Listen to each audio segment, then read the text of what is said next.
Ternyata tuntutan rakyat 17+8 yang sedang digema-gemakan rakyat Indonesia pada saat ini, itu ternyata mirip dengan kisah Amos yang terdapat di dalam Perjanjian Lama. Karena pada zaman Nabi Amos, ia sangat lantang menuntut keadilan kepada kaum elit untuk memperhatikan kaum kecil atau rakyat kecil pada saat itu. Kalau kita melihat dari segi sejarah, Amos itu hidup pada zaman abad ke-8 sebelum Masehi.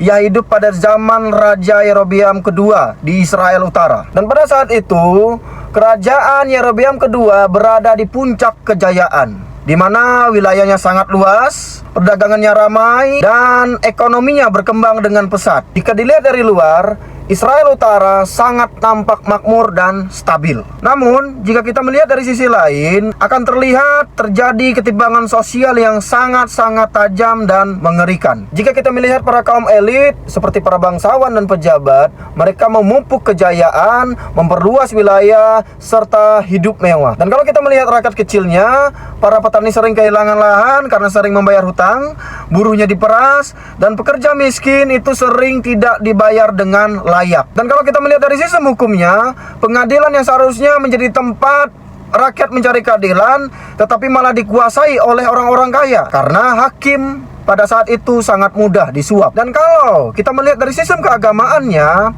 tempat ibadah itu tetap berlangsung meriah, seperti di Gilgal, di Betel, dan di Samaria. Tetapi sering dipakai untuk menutupi ketidakadilan sosial. Ketika Nabi Amos melihat hal itu terjadi, ia sangat-sangat sedih dan sangat marah kepada para kaum elit yang menindas rakyat kecil pada saat itu. Di mana ia bersuara dengan lantang, ia menuntut keadilan, ia menegur para kaum elit, dan ia membela rakyat kecil. Dan jika kita membaca kitab Amos dengan teliti, maka pada dasarnya Amos itu sedang menuntut reformasi sosial dan politik, seperti meminta keadilan dalam sistem hukum, perlindungan terhadap rakyat kecil, serta kebijakan yang tidak hanya menguntungkan kaum elit. Apa yang terjadi di zaman Amos sangat mirip dengan jeritan rakyat hari ini lewat tuntutan 17+8.